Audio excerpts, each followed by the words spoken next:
Recording. Awesome. Manny, happy Friday. Happy Friday, Oleg. You're looking like you're ready for shoveling and doing things. And That's a lot of snow, but it's coming for the whole weekend. But we can't complain. We actually haven't got a lot of snow lately. Welcome to Canadian winter. It's all good. Yeah, Manny, I'm excited to be doing episode 3. We've got lots of ground to cover, so why don't we just jump right into it? yes, Um, let's go. So a couple of things. First of all, I really appreciate some of the feedback that we've gotten now from people on the Signal channel and people. I actually try to listen in on questions during the online classes. And so again, as always, the intent for this is to not just voice my own opinions or questions, but also to give voice to other people's views and impressions, especially over for the last 2 weeks of training. Um, I thought that the stick work and you cleverly built in the leg work are very closely connected. So I really want to talk about the stick work, both in the context of a stick as a tool and as a weapon, but also how it enables us to view our body parts as weapons. So that's sort of where my brain is at. Does that make sense to you? Yeah, no, completely. So, well, if you want me to dive right in, you want me to dive in with that? Sure. I kind of want to go through 3 things. The weapon as an extension of yourself, right? Or in this case, the tool as an extension of yourself. Maybe the weapon as a separate thing from you in terms of how you see it. I think you said during the class brilliantly that you give it life. So that transition point, right? That tipping point, there's you, there's the weapon, and then there's this interplay. And then the last piece being the play itself.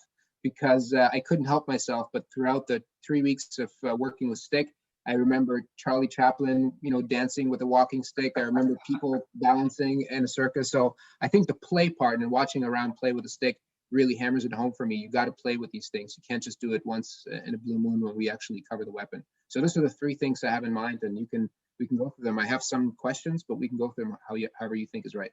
Okay. Well, in hearing you talk now, it changes. Like so I'm hearing your question, and I'm like, and your kind of commentary. So let me kind of go with the inspiration, right? So it's like, you're a musician. Sometimes people want to, what did you say in the lyrics? They might meet a famous musician. They might ask about certain lyrics in a song. But if you really talk to a musician, if a good question to ask a musician would be, what was the inspiration behind the song? Because the inspiration will tell you a little bit more than the lyrics will. The lyrics are kind of like a little bit later on, like somebody gets inspired and then they write. So finding the source, right? So for me, I spend my day in the morning kind of quiet. I do a lot of prayer and meditation as well as reading. And then I kind of look at something deep, like I'll just think of a stick and I'll say, okay, so how can I use the stick today? Not how have I seen it before? I mean, of course, those are in my memory, but I'm trying to look for new ground. So it's like if you want to learn something new, you almost got to forget what you know, but you can't really forget it, but you got to put it aside for a moment. So it's like when me and you or any of us go to a movie, of course, some of the stuff we see in the movie is ridiculous. Like, you go see Star Wars and there's a lightsaber, there's a Chewbacca. If you don't suspend your disbelief for a moment, you will not enjoy this movie, right? If you go, oh, come on, an Ewok, oh, come on, a lightsaber, there was a lightsaber here. You have to just for a moment, let the story play out. So learning how to suspend your disbelief, which is stuff you've seen and things that are realistic, if you want to tread new ground. So somebody had to come up with a spaceship. Like you had to think before it was ever around. You have to imagine a little bit, right? So I like to imagine about the stick and all the ways it was used. And you would think about how I would have used it as a caveman. I would think about how I would use it in the future. And I would start seeing all the possibilities. And you realize as a weapon, it's very limiting. It's only it's a very small, it's like fighting. It's a very small percentage of what we do in our day. It doesn't even represent 8%. It's like 0.00% of our life, what we do, right? So you got to see life in different ways. So I would think about it. Okay, if I was a fitness person, how would I use the stick? And then I would imagine exercises. And then I would leave that thought. And I would say, if I was a spiritual person, how would I see a stick? How would I use a stick? And I would probably walk with it like a cane, like you see, like some of the great movies of a sage with a walking stick. And then you start seeing how a stick has many metaphors. Like there's a lot of metaphors with the stick, right? So there's of what it represents, right? So I look at it in a very deep way outside of any martial art. And then I start bringing it into martial art. And then I start thinking about, okay, how can we train with this tool? Right. And then that's how I kind of design my classes. So it starts very large. It starts from like an atom. It starts so wide. I'm not expecting any of you guys to go there, but understand the inspiration. That's why when you see some of the classes, there's a layering of physical, psychological, and deeper elements. Anytime you hear breathing work, understand the breathing is the gateway to the spiritual world. Like when you, doesn't matter what religion you believe in or spirituality, if you want to access that world, you got to breathe. And with proper breathing, it allows you to kind of calm your mind so that you can go a little bit deeper in the work, right? So breathing is a gateway. And I don't really I don't talk about that. I know that you'll find that place normally. When people get good breath, they start to think a little bit clearer, right? Which is So let's break this down, because you said a bunch of things, and I think they're really important to structure. First of all, the stick as a metaphor to potentially either other weapons, but maybe also metaphor to body parts. Like you said, a few weeks back when we started working with a short stick, it's maybe more so a metaphor for your arm, versus the long stick is maybe more so a metaphor for your leg. Hence why I thought that the interplay between, introducing the leg work and between short stick and long stick, at least for me as a student, gave me a different context for it, because I could definitely see maybe the awkward length of it, all of the rigidity that comes with it. There was a few things, so I'll follow up on a few other points that you just made. The breathing, I think when somebody expects to work with a stick, when you put them on the ground and you put the stick overhead and you start breathing work, it's maybe the last thing you would expect, but it actually is the first way to connect with it. So what happened to me, and I'm curious if that was your intention, is it starts sort of channeling the tension and energy that you have at this point during the day out of myself into the stick. Is that how you train? Yeah, like for me, when I have that metaphor, I remember. I mean, it was different for me when I was a young kid. There was no like video games, and there was a few TV shows. So I think as a child, it's very natural, especially kids, that when you're young, a weapon is like the coolest thing ever. Like it's nothing to do with violence. It's just Right. cool. Right. You'd watch, you just see it. So when I put a stick in my hand, if I really do nothing, I really feel young. That sounds funny, but it connects with something deeper for me. So if I were to explain it at a deep level, if I had to really talk about what it means to me, giving somebody a stick and then lying them down on the ground, I could just remember, hitting my friends with stuff, because we were so bored, we do this stuff, right? Um, the metaphor about the leg is perfect as well, but also the spine. Maybe I didn't mention it in class, but when the stick is like, your spine, it kind of is that length, and maybe not as long, but roughly, and it's roughly the distance of your leg as well. And when you hold the stick in the middle, it's exactly the length of your arms. Like it's, like stubby. So you could work with a short stick like we did 2 weeks ago, or you can just hold the stick in the middle. And you watched me in the class. I hold my stick mostly in the middle, right? And then I'll eventually go to the end of it. So it's at the further end. And in my mind, I'm saying arms, legs. That's what You're developing a sensitivity, not just for the two different types of sticks, but also the continuum of its length. Yes. You have to know length, guys. You have to know distance. Distance, you have to get good at measuring. And I can give people this little bit of a snippet right now without going too far down that, is that you should always know length. So when I'm walking, let's say I'm walking down my street and I'm at my house, I know exactly how many steps it goes from my house to that end of the street and from that to that.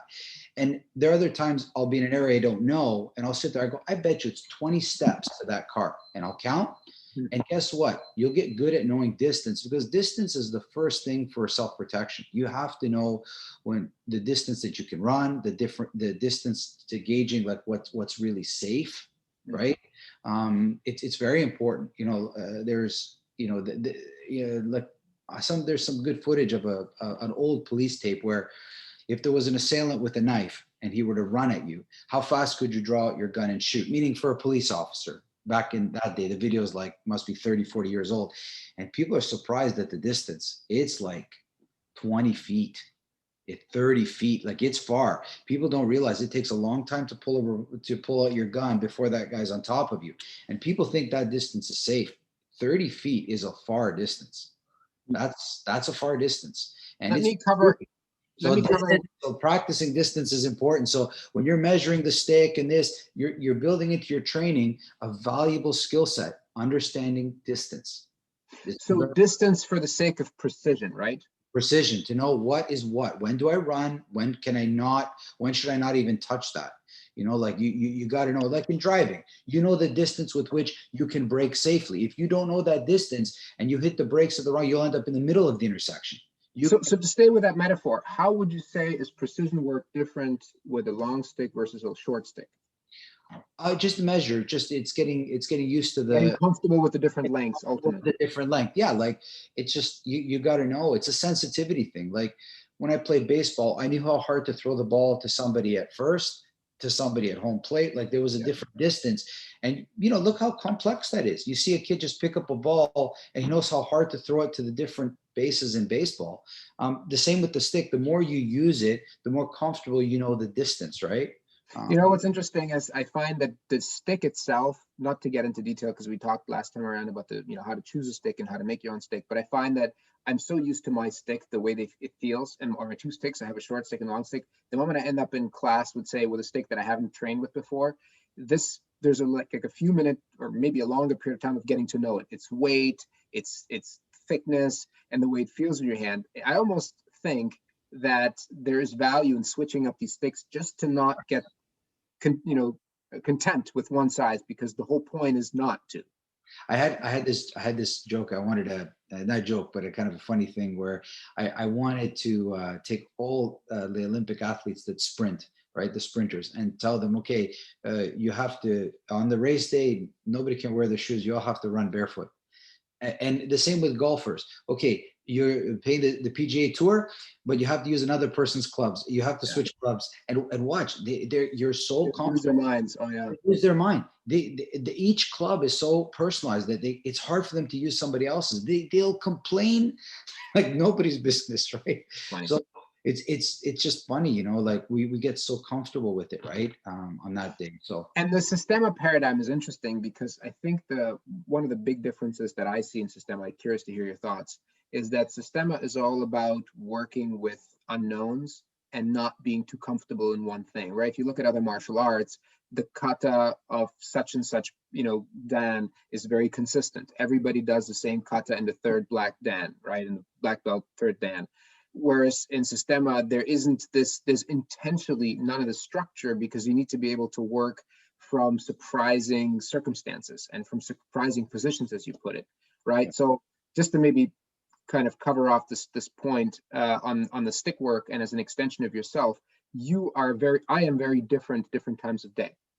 I can tell that sometimes I show up and the class turns on and I've got way too much going on in my head. So actually laying down and grabbing the stick and doing this breath work over my head, even though it seems very, simplistic, it actually does a lot to center me onto what I'm doing and move my tension out of my body and into the stick. nice. Yeah. So the question you're asking about the stick is an expression of yourself. Okay. So when people start anything, like let's take a new car driver, right? The moment they get behind the wheel, they've got all their certification, but they grab the wheel and they're not comfortable. You see that the car and them are separate, Yeah. right? Like Right. yes, they're moving it, but it's not connected. And then after a year of driving, you see that they don't even think about it, because you put in your mind what you want to do and the car obeys it completely under your command, right? The car didn't do anything without you doing it, right? Yeah. And you realize that. So most people drive, it's completely subconscious. Guys, I still remember some nights when I was younger, going out to parties and bars at night, and I'd work all day at school during the day, work, and then I'd go out. You'd be so tired, and I got home, but I don't even remember how I got home. It was completely subconscious, completely. So imagine if you could get to the point of a stick like that, where it's completely subconscious for you. You pick it up and there's no thought. You immediately know what you want to do with it because it's comfortable. Right? That's the most important, that it's comfortable. So then when you get comfortable with the stick, then you can start to, so if I'm a new driver, give you the driving analogy, I'm comfortable. Now, if I want to become a stunt driver, or if I want to go to, let's say, F1, or I really, I have to know how to make this car sing. Like I have to, like, look at what those guys on Fast and Furious can do. You play with the car. You realize that the car has its own life, and you're not, if everybody watched that movie, Ferrari versus Ford, right? You'll Mm. see the driver was so high level. He goes, you need to connect. So first, I needed to connect with the car. That's at a beginner to intermediate level. But the next level, you connect with that weapon. And a car is a weapon, just like a stick. If careless, it can kill you. So to me, first I study how to connect with the stick, and then Yeah. later I connect with the stick. Like I give it life and I follow, Right. because a true weapon, okay, it's made for something, and you got to get out of its way. Okay, it's made for something. Get Yep. out of its way. Okay, like it knows what it wants to do, right? So every weapon has its life, right? And if you give it that, so when you pick up a weapon that is a happy weapon, you feel it right away. It's a happy Mm. weapon. Mm. I pick one that's made for something bad, you can feel it right away. And as at a very high level, we're not talking about, a level that very few people will get to, Mm. is that you have to, like, stepping into a race car, you realize that you're not better than this car. This car has more skill than you do. It is made for more skill and more ability than you possess. So that is very key, that a stick has done more than we could ever imagine. Okay, it's done way more than we could ever imagine. If we just get out of its way, it can solve everything. If you So get it let's turn this on its head, because I want to get to the next point. I've got a lot of funny deep anecdotes in my stuff, head. right? It's Yeah, deep. yeah. There was a point in the leg class where you said something really interesting, and I think it was perfectly timed. Where I think we were doing some work on the ground. I actually remember exactly what it was, and now our legs are really heavy. And you said, "I want you to get up, and I want you to use your legs as your supporting mechanism, so that they are doing the work, and your upper body is now free. And use your upper body to reach up, so that you're standing up now, and the legs were full of blood and just fully sort of. We massaged the feet, we massaged the ankles, we massaged the leg, and suddenly the legs became literally a perfect supporting mechanism for the rest of the body. If you think about the weapon that is the perfect sort of supporting mechanism, right? Whether it's a sword that somebody carries with them, or it's in fact a cane, or something else like a walking stick, or some other, in your case, archery, right? You've got your bow with you, and it becomes a supporting mechanism. Let's talk a bit about how the weapon separated from yourself um, supports who you are. Well, it says who you are in many cases, to be honest with you, right? Like, you can tell so much about a person by the weapon they carry, 100%. Mm. Like what it means to them, like in general, right? So if it's a weapon, let's say, that you have, it should give you strength just by Mm. having it, Mm. right? Not ego or confidence, just I know it's there. Like I played on a lot of good sports teams. I had the fortune of playing with some nationally ranked rugby players when I was in, like, on the Canadian national team. The guys that played in England and were dominant forces, right? Mm. These guys, just being on the field made you better, Right. just by their presence. And I know you felt that. They Sure. didn't do anything. We Yeah. saw a great example in Toronto with the NBA championship, right? Our star basketball player there, his presence made everybody better. I know, because I can see the effect. You can see Right. it. You saw Right. these guys for 4 or 5 years play, and then this person comes on, does nothing other than be there, and their game elevates. So your It's a weapon. psychological thing that happens when you put on a suit. We always used to say, right? You want to go to a business meeting or a wedding, you put on a suit, suddenly your walk changes and your posture changes because you're wearing the suit. So it's this thing that happens. And I guess I get the paradigm to the weapon. I had a custom made suit made for me years ago. My brother-in-law had not fooled me, but told me to get one, and I couldn't believe how the suit maker. No, I can't remember the name for those guys. Taylor. Taylor. I put it on. I never stood up so straight in my life. Right. It fit me like a glove. I said, "Wow." I go, you feel beyond $1 million.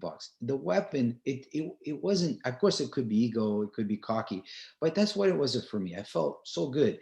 Like, you should feel good about what you decide to carry, not bad or evil about it. It should be prideful. A weapon years ago was given to you as a gift from your parents, from your father. It was something that was passed down from generations. It was Yeah. artwork. It Yeah. wasn't just malicious. It was something to be proud of, and I still come across those things nowadays. And you can see that how good they are. So the first thing, you should hold the weapon like we're training with the stick. You should be proud with it. You shouldn't Yeah. be scared of it. You should feel, it should give you great pride, right? And if not, then you're not training right with it. You're not training right. You've trained too much evil with it. You should know how to massage. You should know how to stretch yourself. You should know how to get healthy with the stick. And then when you hold it, it's just normal. Well, there's this interesting space in between because I obviously absolutely hear what you're saying, but there's this exercise that we do where we take the stick and we poke it into our stomach. Yeah. And for me, I hold a lot of tension in my stomach. And I probably learned it through this drill over the years that this is where my tension really lies. I have tension in my neck and so on, but truly my inhibitions and fears and when my stress levels are in my stomach.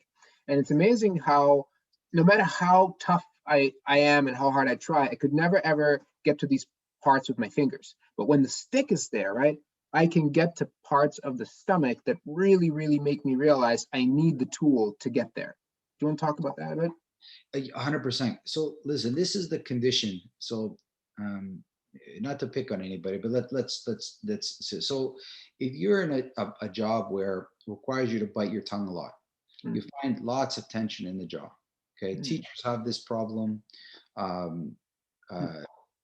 uh, Police officers, doctors, they see a lot of bad things, and they can't sugarcoat them. They just have to say the way they are, and that causes tension in the jaw, right?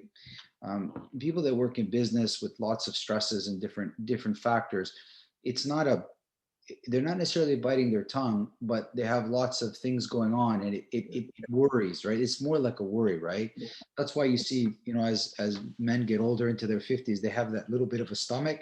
I call that a worry. That's from stress.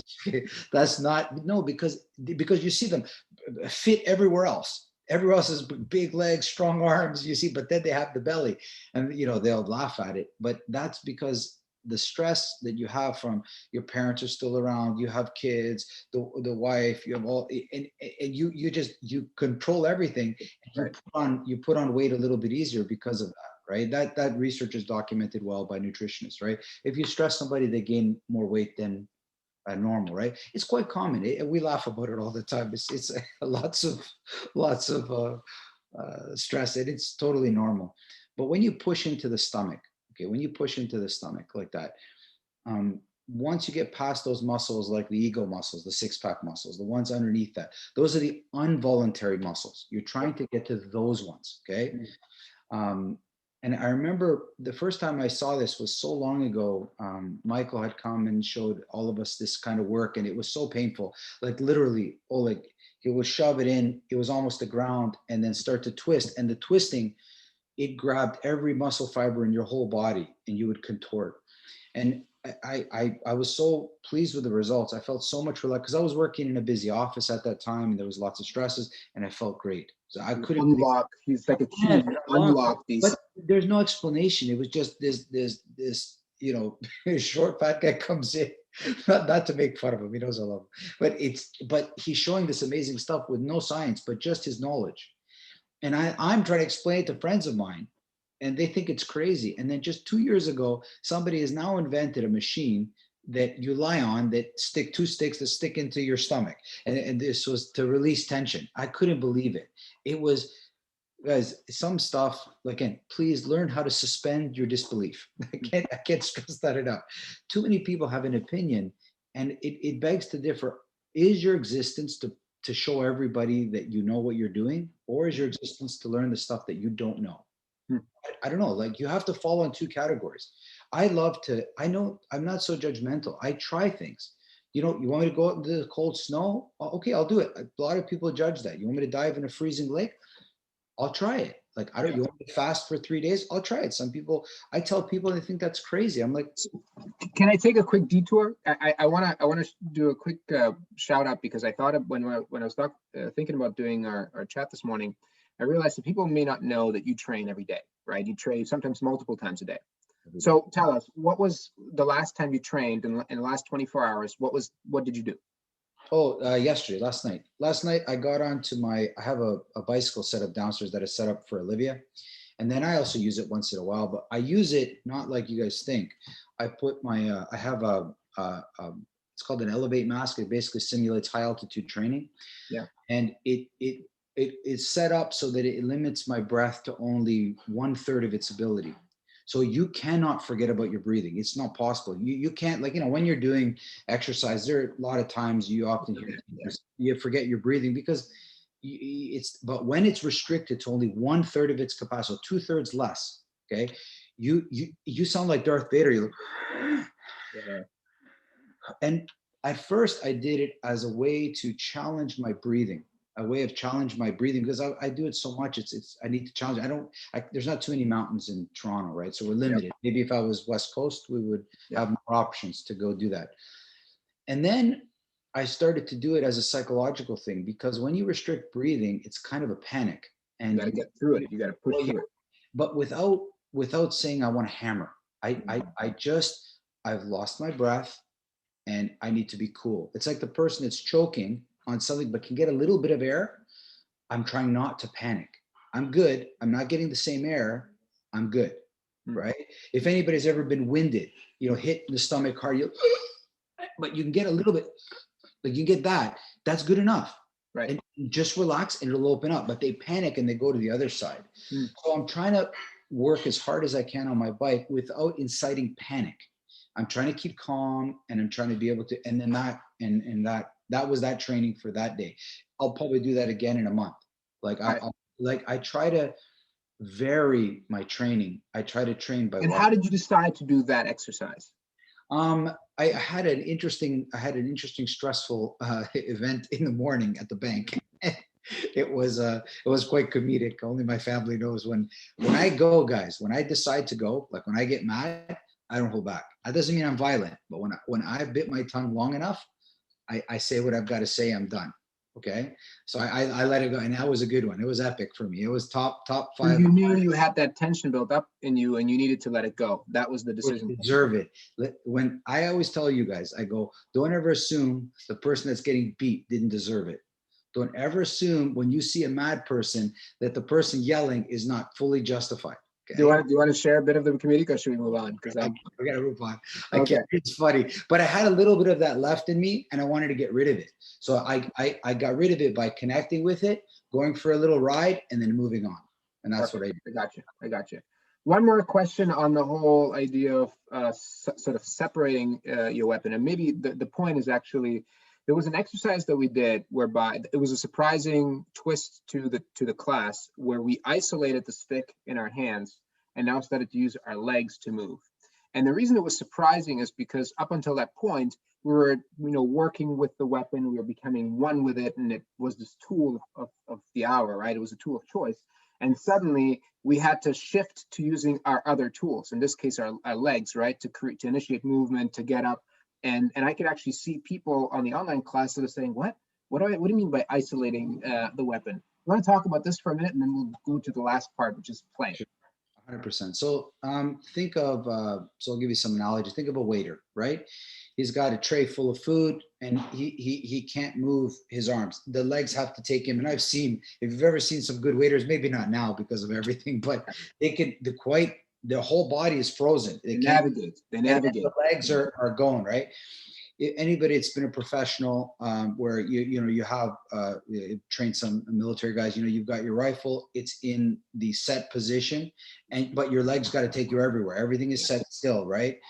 I did a lot of IDPA or IPSC competitions where you've got a gun in your hand, you're running very quickly through a course, and you just can't start waving the gun around. You've got to have it under your control. So your legs take you where you need to be. Out comes the weapon, bang, bang, bang, back it goes, you run. So you're holding still, but the legs are moving. Anybody that's ever gone through a forest, if you have to carry something, right? Think of, a backpack, like you can't move the upper body because the backpack is heavy. Like some of these backpacks are 50 pounds. If you lean one way, it's gone. Everywhere you have to go is with your legs. You drop something, you have to bend at the legs, not at the waist, because the whole backpack's going to come, right? So there's times where we need to be stable and there's time we need to be mobile.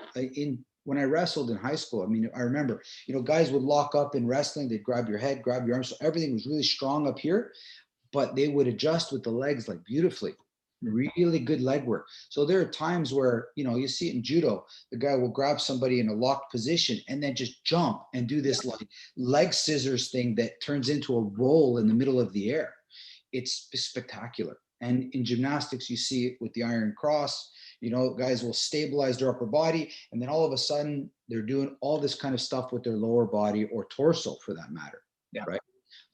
And lastly, if you watch that stuff now on YouTube, you see guys that they'll do these hangs, and then they're like walking with their legs. I don't know, like Right. the umbrella Right. guys. Yeah. Guys, that's off the chart. That's off the chart. It's Like, very difficult. It's, and it's physically very challenging. it's beyond. That's really impressive stuff. And that person that can do stuff like that can study martial arts very deeply because his body control is spectacular. So, and what you're saying is they're able to isolate, in this case, not a weapon, but their legs, Yes. to simulate a walk in air. That's what you're describing, right? Yeah. So And there's smooth, and then solid, right. like two different ways, which is that's really impressive, right? It's awesome.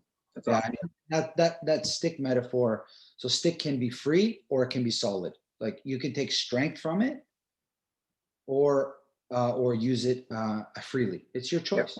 You remember the analogy just before. Remember the analogy we had with the walking stick that I gave you guys, right? So how you have a stick like a walking stick, and when you're tired you use it. It supports you a little bit. But if you're not tired, if you're well rested, the stick's just in your hand. It's just poking stuff or clearing stuff. Like if you don't need it, you don't use it. Like so you use the stick depending on what you need, right? It can be a support mechanism. It can be a play mechanism, depending where you are in your day or where you are in the situation. So you're getting to this last point because, at least in my mind, these two extremes, right? The weapon as an extension of you versus the weapon as something that you use, you lean on to climb up a mountain, to maybe isolate parts of your body so that you can develop your legs or other things. There's this interplay, and really what I'm trying to get at is there was a lot of play in the stick classes. We did balancing the stick on our hands, which really changes the way you think of the tool, right? There's some frustration, but everybody's laughing because they can sort of see that there's more work required. We kicked the stick up. I thought that was really awesome, right? Just having the stick on the ground and you kick it up, and with it you sense the way it feels. You sense sort of the speed at which you have to kick it to get it to a certain point. Talk a bit about play and how to build comfort with the tool in different ways through play.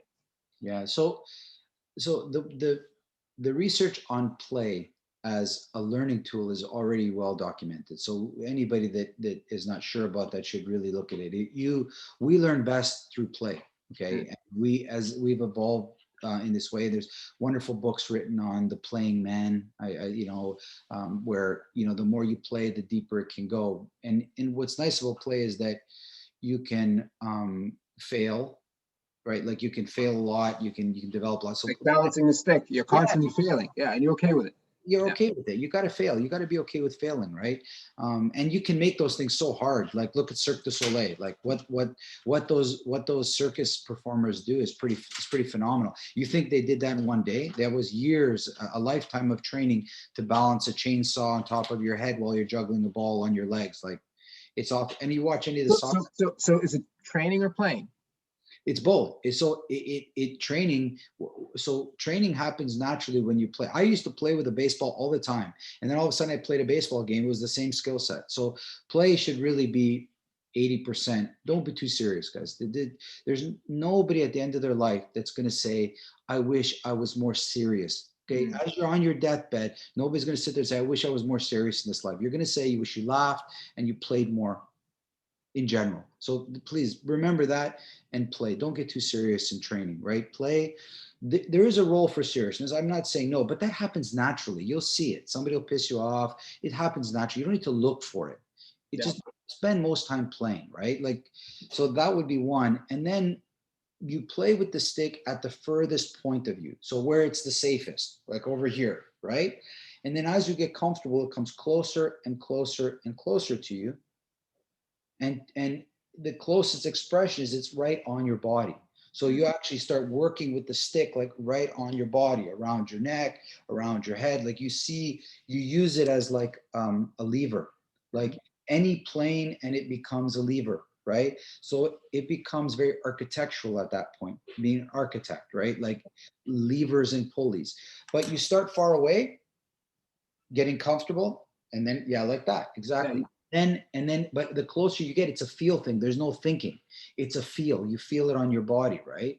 And so one thing I've done is I've been playing with the stick now for a little while. It's great, and I've also had a couple of students doing it that we're all getting very comfortable with the stick very close to us. So now I've just recently ordered a nice sword. So when I get that, so a sword and a stick have a similar shape, but obviously the one side is very sharp, but not the whole sword, only the edge of the sword. So now we're gonna start. I'm gonna start. You'll see some videos coming, and next, whenever it comes, you'll see some videos of me working with a sword, sharp, close. So And playing with a bladed stick. yeah, and you better be comfortable at that place, right? So the idea is that I don't expect anybody to get there overnight, but I started with the stick far away, and then as I played with it out here, right, and then as I got comfortable, I brought it in, I brought it in, and I brought it in, right, Yep. and close to you. And then you don't. I didn't go there because somebody told me. I got there because I got comfortable, Yep. right? It's like anything, like life. You first problems are over there, and then you get more comfortable dealing with the problem. You just go right after it. It reminds me of class, 3 weeks ago when we talked about thinking versus feeling. And when, you said, I think that athletes, when they train consciously, right? They train on certain muscles, maybe that might be sore or need more development. But when they are in a game, they actually play with feel rather than thinking, right? Because there's their subconsciousness now kicks in because they spend so much time building their consciousness around this one drill or this one movement. It seems to be the same. So or at least similar, when you play with something, rather than making it a very mentally intensive exercise, it becomes subconscious, becomes a feel. That's it. That's what you're looking for. Feeling is highest state of knowing is feeling. Just remember that, guys. That's well, somebody said that long before me. So we start with thinking, and there's nothing wrong with thinking, but that's the lower to intermediate level. The next level is all feeling. You don't Yeah. feel, you don't got anything. So, and don't be mad at yourself. It comes with time. Put in the practice, put in the Yep. time, and you'll get it. It's not magic. I swear, and nothing I'm showing you is magic. It's not talent. I'm not particularly talented or skilled. I just work hard, and I Yep. have a good sensitivity, and that's all you need. You can't make talent. You either are or you aren't, but you can work hard without a doubt. One last point, and then we can wrap. Somebody in the Signal channel mentioned today that they really enjoy the training, or they see the distinction, I should say, between training on their own and working with the weapon on their own versus training in a in-person class setting, because it allows them to go that much deeper. I'm curious what your thoughts are, right? When you're training, obviously we're in this lockdown environment, we don't have much of a choice, Yeah. but I do see that the development is different. It's not better or worse, it's just different. Whereas when you are in a social setting and now using the stick to swing at your partner, you are developing this connection, but it's still very different, maybe a little less committed or deep in the material than when you're training on your own. Do you want to say a few things about that before we wrap? Guys, everybody has to develop a personal practice. You have to, even if it's 10 minutes. It is your time. Okay, just show up to classes. It just doesn't work. It's the low. You really have to say to yourself, when I go to class, it shows me what I need to work on, and then I take that to my personal practice. Yeah. So if I'm not breathing, I'm working on my breathing. If I'm not moving, I'm working on my moving.